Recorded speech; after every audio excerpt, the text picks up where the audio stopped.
नमस्कार दोस्तों, मैं स्वागत करती हूँ आपका अपने चैनल में, जहाँ आज मैं लेकर आई हूँ आपके लिए एक और चैप्टर आपके इंश्योरेंस एग्ज़ाम को पास कराने के लिए। और ये चैप्टर है चैप्टर नंबर 7, इंश्योरेंस डॉक्यूमेंटेशन। तो शुरू करते हैं।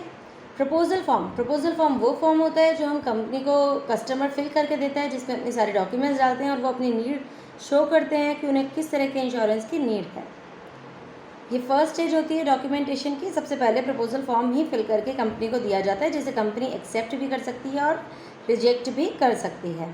The duty of disclosure of material information arises prior to the inception of the policy. हमारी ड्यूटी होती है पॉलिसी शुरू करने से पहले और throughout the policy period हम अपनी जितने भी मटीरियल इन्फॉर्मेशन हैं रिगार्डिंग हमारी एज, हमारा ऑक्यूपेशन, हमारा हाउस, हमारे इनकम, हमारी डिजीज़, तो उन सबको हम कंपनी के साथ शेयर करेंगे। ये हमारी ड्यूटी है और ये हम प्रपोजल फॉर्म में फिल करते हैं। Insurance companies usually add a declaration at the end of proposal form to be sign by the proposer. Company last में आपसे साइन कराती है कि मेरे द्वारा दी गई ये सारी जानकारी सही है, मैं ये इस बात को साइन करता हूँ, इस बात को डिक्लेयर करता हूँ कि जितनी भी इंफॉर्मेशन मैंने दी है वो सब मैंने सही इंफॉर्मेशन दी है, मैंने झूठ नहीं बोला है। Elements of a proposal form usually include proposer's name in full, आपका फुल नेम, आपका एड्रेस, आपकी कॉन्टैक्ट डिटेल्स, आपका मीन्स कस्टमर का, bank details in case of health policies, proposer's profession, occupation और business details and identity of the subject matter of insurance, sum insured, previous and present insurance, loss experience, declaration by the insured. An agent who acts as an intermediary has the responsibility to ensure all the information about the risk is provided by the insured to insurer. Agent की ये duty बनती है कि वो as a mediatory ये responsibility ले beer करे कि जो भी इंफॉर्मेशन इंश्योर्ड दे रहा है इंश्योरर को वो सही है, क्योंकि रिस्क कॉज है। हम गलत इन्फॉर्मेशन देके अगर इंश्योरेंस ले लेंगे और उसके बाद हमें कुछ हो जाता है और हम उनसे क्लेम लेते हैं तो ये सही नहीं है, ये हमारे मोरल एथिक्स के और कॉन्ट्रैक्ट के टर्म्स के अगेंस्ट है। नाउ एक्सेप्टेंस ऑफ प्रपोजल, जिसे हम अंडर राइटिंग भी कहते हैं। अंडर राइटिंग एक ऐसी प्रोसेस है जहाँ पे इंश्योरर की टीम स्क्रूटनाइज करती है सारे प्रपोजल्स को जो मिलते हैं कि उनमें से कितने प्रपोजल्स को एक्सेप्ट करना है और कितनों को रिजेक्ट करना है। Depending upon the information given वो आपको एक्सेप्ट या रिजेक्ट कर सकती है। The insurer has to prepare the proposal form within 15 days. 15 days के अंदर एक इंश्योरर को प्रोसेस करना होता है प्रपोजल फॉर्म को। Now next is prospectus. In health policy a prospectus is also provided to the insured. हमें prospectus दिया जाता है हेल्थ पॉलिसीज़ में and he has to declare in the proposal that he has read and understood it. It should clearly state the scope of benefit, extent of cover and other issues such as rider, warranties, exceptions and conditions. Premium related to all the riders taken together should not exceed 30% of the premium of main product. तो ये सब information उसमें clearly mention होती है और उसमें proposer sign करता है कि उसने अच्छे से आपकी डिटेल्स को जो प्रपोजल फॉर्म में जो प्रोस्पेक्टस में लिखा हुआ है उसको रीड कर लिया, अंडरस्टैंड कर लिया है। इसमें इंफॉर्मेशन होती है आपको कौन से बेनिफिट्स मिल सकते हैं, आपका कवर कितना है, किस एक्सटेंट तक है, आप कोई राइडर इशू कर रहे हैं या नहीं, वारंटी है, एक्सेप्शन है, कंडीशंस, टर्म्स एंड कंडीशंस सब कुछ मेंशन होती हैं। Now next is premium receipt. Premium is the consideration और amount paid by the insured to the insurer. जो हम प्रीमियम पे करते हैं, कंसिडरेशन देते हैं हमारे कॉन्ट्रैक्ट के अगेंस्ट, उसी को प्रीमियम रिसिप्ट मिलती है। उसके लिए हमें insuring the subject matter of insurance under a contract of insurance. Section 64(5)(b) very important. 64(5)(b) of insurance act states that risk will not commence until premium is received in advance. जब तक आप premium advance में पे नहीं करेंगे आपको coverage नहीं मिलेगा, रिस्क को हम शुरू नहीं करेंगे, अपने लिए ट्रांसफ़र नहीं करेंगे। Payment of premium can be made by cash. आप कैश भी पे कर सकते हैं, बैंकिंग नेगोशिएबल इंस्ट्रूमेंट्स यूज़ कर सकते हैं, पोस्टल मनी ऑर्डर दे सकते हैं, credit card, debit card, internet e transfer, direct credit या कोई भी ऐसा मेथड जो अप्रूव्ड है अथॉरिटी से। टाइम टू टाइम चेंजेस आते रहते हैं, जैसे अब पेटीएम हो गया, पेज ऐप हो गया, तो इस तरह से आप कुछ भी यूज़ कर सकते हैं, ई ट्रांसफ़र भी यूज़ कर सकते हैं। Policy documents. The policy is a formal document which provides an evidence of the contract of insurance. A certificate of insurance provides proof of insurance in cases where it may be required. आपको document रखना होता है अपने पास क्योंकि ये proof है। Conditions and warranties. A condition is a provision in an insurance contract which forms the basis of the agreement. A warranty is a condition expressly stated in the policy which has to be literally compiled with for validity of the contract. तो warranty जो होती है वो validity of the contract के लिए important होती है, और कंडीशंस होती हैं वो बेसिस होता है एग्रीमेंट का कि इस कंडीशन के बेसिस पर हमने कॉन्ट्रैक्ट साइन करा है, हम कॉन्ट्रैक्ट में एंटर हुए हैं। Now endorsement if certain terms and conditions of the policies needs to be modified at the time of issuance. अगर हमें कुछ चेंजेस करने होते हैं, कुछ अमेंडमेंट करनी होती है, तो हम एक डॉक्यूमेंट जिसका नाम एंडोर्समेंट है उसके थ्रू कर सकते हैं। पॉलिसी के टर्म्स एंड कंडीशंस में सर्टेन अमेंडमेंट्स या चेंजेस जो अलाउड हैं वो हम एंडोर्समेंट के थ्रू कर सकते हैं। Now interpretations of policies. The most important rule of construction is that the intention of the parties must prevail and this intention is to be looked for in the policy itself. An insurance policy is proof of a commercial contract. एक commercial contract का proof होता है ये। General rules होते हैं इसमें construction की interpretation by court apply to insurance contracts as in the case of other contracts. जैसे बाकी कॉन्ट्रैक्ट्स में कोर्ट अपना पार्ट प्ले करती है, उसी तरीके से कंस्ट्रक्शन के रूल्स और इंटरप्रिटेशन के लिए यहाँ पर भी कोर्ट अपना पार्ट प्ले करती है। The meaning to be use for words is the meaning that the ordinary man can understood. हम कोई भी ऐसी हाईफाई लैंग्वेज अपने कॉन्ट्रैक्ट में यूज़ नहीं कर सकते कि हमारा कस्टमर से अंडरस्टैंड ना कर सके, क्योंकि अगर वो समझेगा नहीं और साइन कर देगा तो कॉन्ट्रैक्ट जो है वो लीगली बाइड है, मानना पड़ेगा। इस वजह से हम उसमें ईजी लैंग्वेज यूज़ करते हैं। The meaning to be of the word to be use as the ordinary man in the streets would understand. Now renewal period. Most of the non policies are issued on annual basis. आपको 1 year के लिए policy लेनी होती है। There is no legal obligation on the part of the insurer कि वो आपको पहले से पहले इन्फॉर्मेशन भेजे कि आपकी पॉलिसी जो है वो उससे 6 जून को एक्सपायर होने वाली है, तो आप उससे पहले अपना रिन्यू करवा लें। ऐसा कोई लीगल ऑब्लिगेशन नहीं है, बट एज एन एजेंट अगर आप रिमाइंडर अपने पास सेट कर सकते हैं, आप कस्टमर को बात करके उन्हें रिमाइंड करा सकते हैं, तो आपके कस्टमर रिलेशंस बहुत इम्प्रूव हो सकते हैं कि आप अगले साल के लिए भी उन्हें याद दिला दें। Anti money laundering and KYC guidelines. Money laundering means converting money obtain from criminal means to legal money. आप ब्लैक मनी को वाइट मनी में जो कन्वर्ट करते हैं उसको हम एंटी मनी लॉन्ड्रिंग कहते हैं। And laws to fight this have been introduced world wide in India. An agent has a responsibility to follow the know your customer guidelines. KY guidelines होते हैं, KYC guidelines, know your customer guidelines, और इसको हमें follow करना होता है as an agent, और हमें रिक्वायर्ड डॉक्यूमेंट्स गाइडलाइंस के अकॉर्डिंगली उनसे कलेक्ट करके सबमिट कराने होते हैं कंपनी को, ताकि हम अपने कस्टमर के बारे में जितनी भी इंफॉर्मेशन रिक्वायर्ड है वो सब गैदर कर सकें। तो आई होप ये चैप्टर आपको समझ आया होगा, ये वीडियो आपको पसंद आया होगा। अगर आपको कोई डाउट हो, कोई कमेंट सेक्शन में आप देना चाहते हैं तो आप मुझे दे सकते हैं। कल फिर मिलेंगे एक नए चैप्टर के साथ। आज के लिए मैं आपसे बाय करती हूँ। कल हम मिलेंगे 8th चैप्टर के साथ। See you tomorrow. Thank you for watching.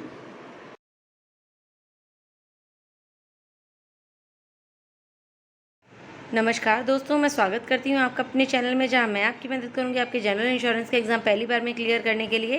तो शुरू करते हैं चैप्टर नंबर 6। चैप्टर नंबर 6 हमारा इंट्रोडक्शन टू हेल्थ इंश्योरेंस है, जिसमें हम हेल्थ के बारे में जानेंगे। इसमें सबसे पहले तो हमें ये जानना ज़रूरी है what is health. Health means a state of complete physical, mental, social wellbeing. It's not merely the absence of disease but your well-being of physical, mental and social. Now lifestyle factors are important, environmental factors are important, and some genetic factors are important. So let's start with the lifestyle one. If you go with a healthy lifestyle, अगर आपका lifestyle important है, आप exercise properly करते हैं, आप खाना जो है वो लिमिट में खाते हैं, eating within limits, avoiding worry and leading a good health, तो ये एक लाइफस्टाइल फैक्टर है जिन्हें अच्छा माना जाता है। कॉन्ट्रायरली अगर आपका लाइफस्टाइल बैड है, आपको smoking, drug abuse, unprotected sex या सेडेंटरी लाइफस्टाइल की हैबिट है, तो वो लाइफस्टाइल फैक्टर नेगेटिव माना जाता है। Secondly environmental factor. Safe environment factor होना बहुत इंपॉर्टेंट है। आपकी जो सेफ़ ड्रिंकिंग वाटर होना चाहिए, सैनिटेशन होना चाहिए, प्रॉपर एयर ही होना चाहिए, आपका घर, आपका ऑफिस, आपका न्यूट्रिशन प्रॉपर होना चाहिए। ये हेल्थ के लिए बहुत इंपॉर्टेंट है, क्योंकि अगर इस तरह से हम इन तीनों चीज़ों में कहीं लैक करते हैं तो हम बहुत सीरियस हेल्थ इश्यूज़ से सफ़र कर सकते हैं। कुछ ऐसी डिजीज़ होती हैं जो एनवायरमेंटल फैक्टर से बहुत ज़्यादा इफ़ेक्ट होती हैं, लाइक कुछ लोग अगर किसी ऐसी मैन्युफैक्चरिंग यूनिट, किसी ऐसी मैन्युफैक्चरिंग इंडस्ट्रीज़ में काम करते हैं जो हैज़र्ड हो सकता है उनकी हेल्थ के लिए, तो वो भी हमारे एनवायरमेंटल फैक्टर में आता है। लाइक फॉर एग्जांपल, अगर कोई कोल माइनर है जो कोल माइंस में वर्क करते हैं, उनको लंग्स की प्रॉब्लम होने के चांसेस ज़्यादा हैं इंस्टेड ऑफ अगर कोई ऑफिस में बैठ के कंप्यूटर ऑपरेटर है उसके। Now third is genetic factor. Genetic factor means diseases may be passed from parent to children. Genetic से कुछ डिजीज़ पास ऑन हो जाती हैं नेक्स्ट जनरेशन में, जैसे डायबिटीज़ है, बीपी है, इन सबको हम जेनेटिक डिजीज़ कहते हैं, तो जेनेटिक फैक्टर भी बहुत इंपॉर्टेंट है। Now second is levels of health care. किस किस लेवल में हेल्थ केयर सर्विस मिलती है इसके बारे में अब हम जानेंगे। सो health care is nothing but a set of services provided by various agencies. जितने भी एजेंसीज प्रोवाइडर सर्विसेज देते हैं, गवर्नमेंट भी देती है, उनको हम मिलाकर कहते हैं ये हमारे हेल्थ केयर हैं, हेल्थ केयर सर्विसेज हैं। इसमें हमें ये देखना है कि इनका काम होता है प्रमोट करना, गुड हेल्थ मेंटेन करना, मॉनिटर करना और रिस्टोर करना कि जो उनके पीपल हैं, उनकी कंट्री की, उनकी लोकेलिटी की, उनकी सिटी की, उनके डिस्ट्रिक्ट की, उनकी हेल्थ कैसी है। इन सब बातों के लिए सबसे इम्पॉर्टेंट कुछ फैक्टर हैं। Size of the population, population कितनी है, डेथ रेट कितनी है, सिकनेस रेट कितनी है, डिसेबिलिटी रेट कितनी है, सोशल एंड मेंटल हेल्थ लोगों की कैसी है, न्यूट्रिशनल स्टेट पीपल की कैसी है, कितना न्यूट्रिशन उनको मिल पाता है, एनवायरमेंटल फैक्टर्स जैसे उनकी इंडस्ट्रियल एरिया कितनी पास है या कितना दूर है, सोशो इकोनॉमिक फैक्टर कैसी है, वो कितना खर्चा अफोर्ड कर सकते हैं, इन सब बेसिस के ऊपर उन्हें हेल्थ केयर सर्विसेज मिल सकती है। Now third point, types of health care. Health care is broadly categorised as follows. क्या क्या चीज़ें मैटर करती हैं? 3 लेवल में हम देते हैं, 3 तरह की होती हैं health care services, primary, secondary और टर्शरी। प्राइमरी सर्विसेज वो होती हैं जैसे अगर आप किसी भी स्मॉल सिटी में रहते हैं या आप जो आपके यहाँ पर कोई छोटे क्लिनिक्स होते हैं, चाहे वो प्राइवेट हो चाहे वो गवर्नमेंट हो, उन्हें हम प्राइमरी हेल्थ सर्विसेज कहते हैं। वहाँ पर जो डॉक्टर हमारा ट्रीटमेंट करता है वो एज अ फैमिली डॉक्टर हमारा ट्रीटमेंट करता है, वो हमें मेडिसिन देता है, वो हमारा इलाज करता है, हमें कफ, कोल्ड, फीवर या कोई भी इस तरह की बीमारी है उसके बारे में वो हमारा इलाज करते हैं, इसे हम प्राइमरी हेल्थ सर्विस कहते हैं। नाउ सेकेंडरी सर्विसेज जो होती हैं, हेल्थ केयर सर्विसेज होती हैं, उनमें मेडिकल स्पेशलिस्ट की रिक्वायरमेंट होती है। इनके अंदर आपकी इंटेंस केयर होती है, जिसे हम कहते हैं आईसीयू में रखा जा रहा है, इंटेंस केयर यूनिट होती है, एम्बुलेंस सर्विस होती है, पैथोलॉजी होती है। अगर किसी तरीके के ब्लड टेस्ट या urine test, stool test required हैं तो पैथोलॉजी लैब होती है। डायग्नोस्टिक सेंटर्स होते हैं, वहाँ अल्ट्रासाउंड की फैसिलिटी होती है, वहाँ एक्सरे की फैसिलिटी होती है और अदर मेडिकल सर्विसेज भी अवेलेबल होती हैं, तो उसे हम सेकेंडरी मेडिकल सर्विसेज कहा जाता है, सेकेंडरी हेल्थ केयर कहा जाता है। टर्शरी जो होती है वो बहुत ही स्पेशलाइज्ड कंसल्टेटिव हेल्थ केयर्स होते हैं, जैसे ऑन्कोलॉजी है, ऑर्गन ट्रांसप्लांट है, अगर किसी का कैंसर का ट्रीटमेंट है, किसी का ऑर्गन ट्रांसप्लांट करना है, कोई हाई रिस्क प्रेगनेंसी है, इस तरह के जो केसेस होते हैं जिनमें बहुत ज़्यादा स्पेशलिस्ट की ज़रूरत होती है, स्पेशल सर्विसेज की ज़रूरत होती है, स्पेशल कंसल्टेशन की ज़रूरत होती है, तो उन्हें हम टर्शरी हेल्थ केयर में इंक्लूड करते हैं। Now D part, factors affecting the health system in India. अब हम इंडिया के ऊपर आते हैं कि इंडिया के अंदर कौन कौन से फैक्टर्स हैं जो इफ़ेक्ट करते हैं हेल्थ सर्विसेज के लिए। 3 चीज़ें हमें देखनी है। सबसे पहले डेमोग्राफिक और पॉपुलेशन रिलेटेड, हमारी ओवर पॉपुलेशन की वजह से हमें किस चीज़ की कितनी रिक्वायरमेंट है, लेवल ऑफ पॉवर्टी कितनी है, अफेक्ट उस कुछ डिजीज़ जो होती हैं वो उस बेस पे डिपेंड करते हैं आप कौन सी डेमोग्राफी में रहते हैं, आप किस एरिया में रहते हैं, वहाँ कितनी ह्यूमिडिटी है, कितनी गर्मी है, कितनी सर्दी है, पॉपुलेशन कितनी है, तो ये फैक्टर इंपॉर्टेंट है। दैन सोशल फैक्टर हैं जिसमें पता चलता है कि आप रूरल एरिया में रहते हैं, अर्बन में रहते हैं, क्योंकि हम सब जानते हैं रूरल एरियाज़ में जो सर्विसेज हैं वो थोड़ी कम है, लैक ऑफ अवेलेबिलिटी है, एक्सेसिबिलिटी कम है मेडिकल फैसिलिटीज़ की। अर्बन एरियाज़ में ज़्यादा है लाइफस्टाइल, लेकिन अर्बन का सेडेंट्री ज़्यादा है, रूरल पीपल जो हैं वो ज़्यादा हार्ड वर्क करते हैं, तो इन सब फैक्टर्स पे डिपेंड करता है। और क्योंकि सर्विसेज रूरल एरियाज़ में कम है और अर्बन में ज़्यादा हैं, तो लोग शिफ्टिंग भी करते हैं, मूव करते हैं, people move from rural to urban areas. Now life expectancy, life expectancy में हमें ये देखना चाहता है कि एवरेज लाइफ स्पैन कितना है लोगों का, क्योंकि पहले से वो बहुत ज़्यादा बढ़ा है, इसलिए एज रिलेटेड प्रॉब्लम्स भी बढ़ने लगी हैं, क्योंकि अब लॉन्गर लाइफ स्पैन होने लगा है। बहुत सारी ऐसी बीमारियाँ थी जिनसे डेथ रेट ज़्यादा हो जाता था, बट अब उनका हमारी मेडिकल इंडस्ट्री ने इतनी तरक्की कर ली है, उनका इलाज कर सकते हैं, वो अफोर्डेबल है। गवर्नमेंट हॉस्पिटल, गवर्नमेंट ऑर्गेनाइजेशन वो बहुत हेल्प करती है लोगों की, तो एज हमारी बढ़ गई है, लाइफ एक्सपेक्टेंसी बढ़ गई है। Now evaluation of health insurance in India. अब हम मेन मुद्दे पर आते हैं इंडिया के अंदर हेल्थ इंश्योरेंस का कैसे इवोल्यूशन है। Employ state insurance scheme was introduced under ESI act 1948, ये आप याद रखेंगे। ESIC implementing agency that runs its own hospitals and dispensaries, workers earning up to 15,000 covered under contributory scheme, जहाँ पर जो एम्प्लॉयर है उसका कंट्रीब्यूशन और एम्प्लॉय का कंट्रीब्यूशन होता है। एम्प्लॉय 1.75% कंट्रीब्यूट करता है, एम्प्लॉयर 4.75% कंट्रीब्यूट करता है, स्टेट गवर्नमेंट 12.5% कंट्रीब्यूट करते हैं मेडिकल एक्सपेंसेस में।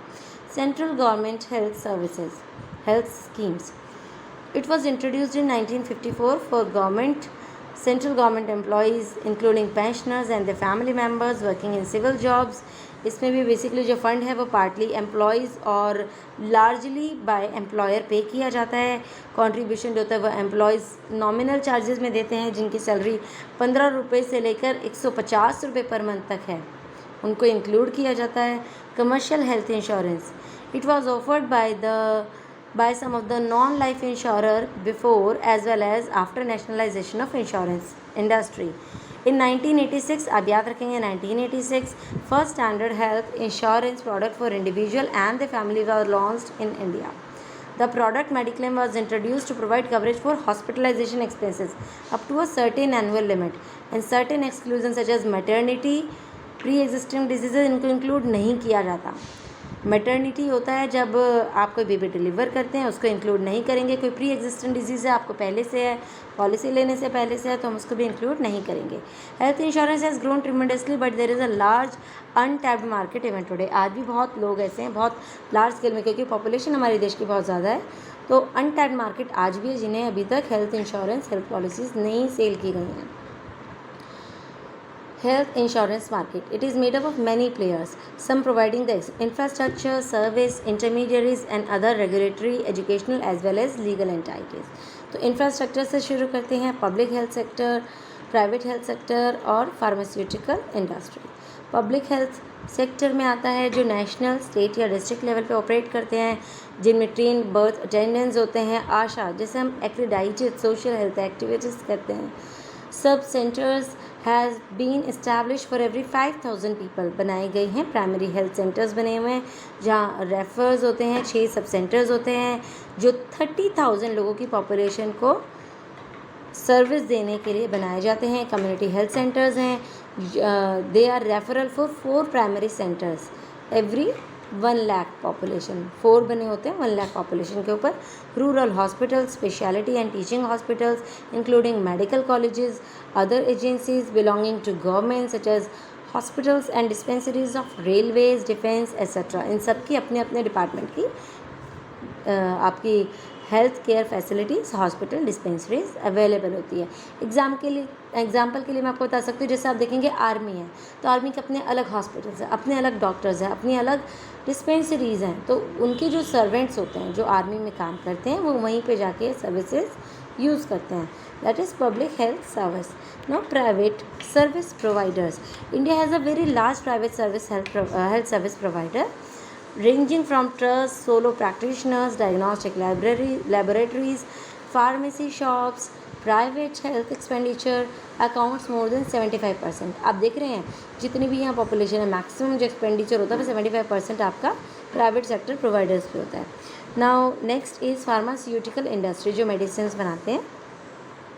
It is a large industry which has grown from 10 crores in 1950 to 55,000 crore till now। तो आप देख सकते हैं करीब 70-72 साल के बीच में जो रेशियो है वो 5,500 टाइम्स बढ़ गया है, इतने करोड़ बढ़ गए। Insurance providers, general insurance sector provides a bulk of industry insurance services। There are 5 standalone health insurance companies as on date। 5 companies हैं जो जनरल इंश्योरेंस प्रोवाइड कराती हैं। Now intermediaries, insurance broker, they're the individuals और corporates and work independently of insurance companies। They represent people and are remunerated by the insurers। जो company है वो उन्हें पे करते हैं। इंश्योरेंस एजेंट्स, जो हम भी बनने की कोशिश कर रहे हैं, इस एग्ज़ाम की तैयारी हम इसीलिए कर रहे हैं कि हम कॉर्पोरेट एजेंट बन सकें। So they are individuals who work under who work for one life, one non-life and one standalone insurance company, and they are also remunerated by insurer. जिस भी कंपनी के हम इंश्योरेंस एजेंट होंगे वो हमें पे करेंगे remuneration. Now TPA, third party administrators, आप ध्यान रखेंगे दिस इज एडमिनिस्ट्रेटर. लोग थर्ड पार्टी असिस्टेंस करके आपको ऑप्शन दे सकते हैं, थर्ड पार्टी अवेलेबल एश्योरेंस, कोई भी ऑप्शन दे सकते हैं, लेकिन आपको याद रखना है कि TPA stands for third party administrators. They provide administrative services to companies such as preparing database, collecting bills, providing health cards, etc. Web aggregators. They are the newest types of service providers through web and telemarketing. They are remunerated based on the leads converted to business. Insurance marketing firms, they have been permitted to sell insurance products of 2 life insurance, 2 non-life insurance and 2 standalone health insurance companies, and they are allowed to solicit or procure only retail business. Insurance marketing firms. Now the last point here is other important organizations. कुछ और भी important organizations हैं like IRDA, जिसे हम insurance regulatory and development authority of India के नाम से जानते हैं. It is a insurance regulator formed in 2000 by parliamentary act. आप याद रखेंगे 2000 by Parliament Act, which regulates all business and companies in the market. General Insurance and the Life Insurance Council are make recommendations to IRDAI, Insurance Information Bureau of India. It collects analysis and creates various sector level reports for industry to enable data-based and scientific decision making, including pricing and framing of business strategies. Educational institutes such as Insurance Institute of India III, जिसे हम कहते हैं, National Insurance Academy NIA, provide variety of insurance and management related training. Now medical practitioners, they assist insurance companies and TPAs in assessing health insurance risks of prospective clients and advise insurance companies in case of difficult claims. Legal entities, the last point here to discuss, insurance ombudsman, consumer courts as well as civil courts will play vital roles in health insurance market when it comes to redressal of consumer grievances. So I hope ये video आपको पसंद आया होगा और आपके exam को पास करने में ये हेल्प करेगा. Thank you so much for watching. कल मैं फिर मिलूँगी आपसे एक नई वीडियो के साथ. आज के लिए खुदा हाफिज़. सी यू टुमारो.